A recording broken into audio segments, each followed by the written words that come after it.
Corinthians campeão, 2-1. Hoje a gente vai mergulhar fundo numa partida que foi muito mais do que 90 minutos de futebol. Estamos falando da final da Copa do Brasil de 2025.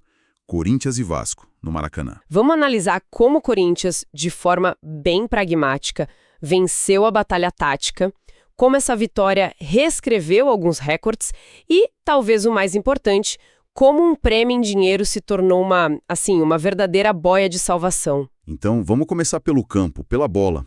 Corinthians campeão, 2-1. E o que me chama a atenção logo de cara é um padrão curioso que se repete.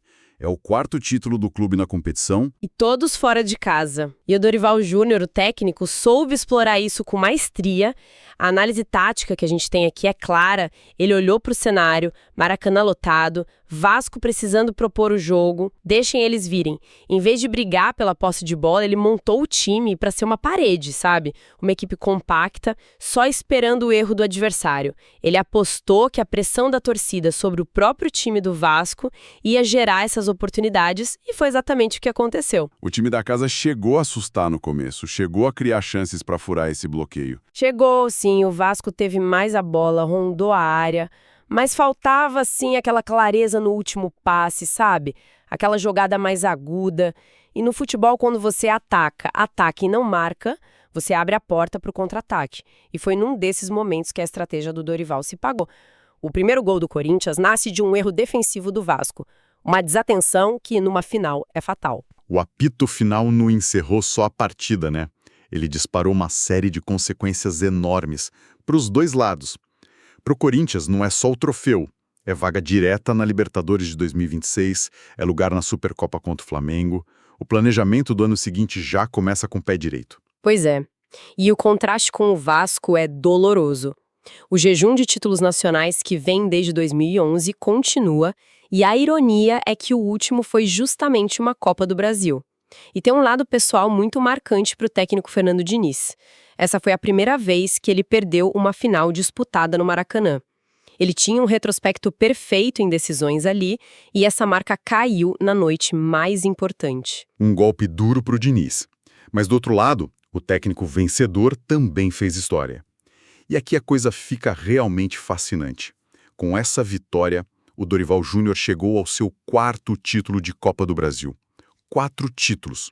Isso coloca num patamar muito, muito elevado. Ele iguala ninguém menos que o Luiz Felipe Scolari, o Filipão, como maior campeão da história do torneio. Mas, se a gente for analisar a fundo, o feito do Dorival talvez seja ainda mais impressionante por um detalhe: a diversidade. 4 títulos com 4 times diferentes, né? Santos, Flamengo, São Paulo e agora o Corinthians. O que isso nos diz sobre ele como treinador? Ele não é um técnico de um sistema só que precisa de um elenco específico para funcionar. Exatamente. É o que o separa de muitos outros grandes nomes.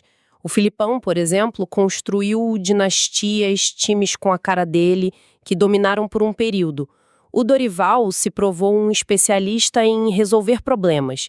Ele chega nos clubes muitas vezes em meio a crises, entende as peças que tem na mão e, em pouco tempo, monta um time competitivo. Uma capacidade de adaptação impressionante. E falando em recordes, a história dessa final não foi escrita só no campo.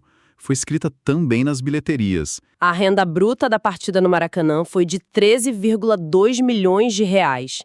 Isso estabeleceu um novo recorde na história do futebol brasileiro. 13 milhões. Como que isso se compara com outras grandes finais recentes? Só para a gente ter uma dimensão. Bom, para colocar em perspectiva, o recorde anterior era da Supercopa do Brasil, com 9,7 milhões. Uau! A gente está falando de um salto de mais de 35%. É um aumento gigantesco que mostra a força de 2 das maiores torcidas do país mobilizadas para uma final num estádio icônico como o Maracanã. O que realmente muda o jogo é a premiação da CBF, e os valores são colossais. Só pela vitória na final, o Corinthians embolsou 77 milhões e meio. E somando tudo que arrecadou desde a primeira fase, o total chega a quase 100 milhões de reais. É praticamente 100 milhões por uma campanha de 7 jogos. É muito dinheiro. E vale dizer que o Vasco, mesmo com a derrota, também saiu com uma quantia bem significativa. Foram 33 milhões e 75 mil reais pelo vice, totalizando mais de 57 milhões no torneio. São valores que fazem uma diferença absurda no orçamento de qualquer clube brasileiro. Com certeza. Mas para o Corinthians, especificamente, esses quase 100 milhões têm um peso diferente. Se a gente conecta esse prêmio com a realidade financeira do clube, a gente percebe que não é um bônus, é oxigênio puro. O clube vive uma crise financeira gravíssima, com uma dívida que beira os 2,7 bilhões de reais. Exato. Esse dinheiro não é para fazer contratações galácticas, para sonhar. É necessidade básica. É dinheiro para pagar salário atrasado, dívida urgente, para literalmente manter as luzes acesas. É um alívio que chega num momento absolutamente crítico para a gestão. E um dos usos mais práticos desse dinheiro, segundo o que a gente apurou, é para tentar derrubar o chamado transfer ban da FIFA. Para quem não está familiarizado, o que é exatamente isso? Se um clube não paga suas dívidas com outros clubes por jogadores, a FIFA o proíbe de registrar novos atletas. Entendi. Ou seja, o clube pode até contratar, mas o jogador não pode entrar em campo, ficar impedido de jogar. E no caso do Corinthians, essa punição veio por uma dívida com o Santos Laguna, do México, pela contratação do zagueiro Félix Torres. Sem resolver isso, o planejamento para 2026 fica engessado. Então esse prêmio é a chave para destravar o futuro do clube.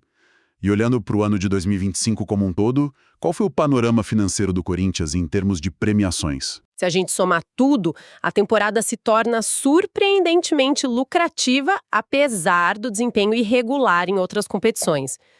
O clube arrecadou um total de aproximadamente 115,2 milhões de reais em prêmios. 115 milhões? E como esse valor se distribui? A fatia do Leão, claro, vem da Copa do Brasil, com esses quase 98 milhões. Depois, os valores caem drasticamente. Foram 6,32 milhões da Libertadores, mais 6,1 milhões da Sul-Americana e 5 milhões do Paulista. O que é impressionante é a desproporção. A Copa do Brasil sozinha rendeu mais de 10 vezes o que o clube ganhou na Libertadores e na Sul-Americana somadas. Exatamente. E tem um detalhe, essa conta de 115 milhões ainda pode aumentar um pouco. A premiação do Brasileirão, onde o Corinthians terminou num modesto 13º lugar, ainda não está detalhada nesse levantamento. Mas o ponto principal é esse.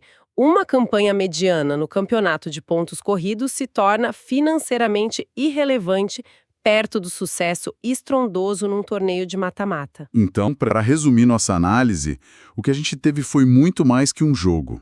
Foi uma aula de eficiência tática, um evento que colocou um treinador no panteão dos maiores e, principalmente, uma injeção financeira gigantesca que pode redefinir o futuro de um clube que estava à beira do colapso. Perfeito.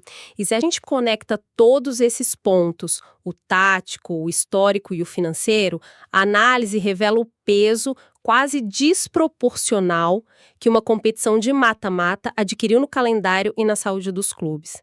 Pense bem, o Corinthians teve uma campanha para esquecer no Brasileirão, mas o sucesso em 7 jogos salvou a temporada e talvez o ano seguinte inteiro do clube.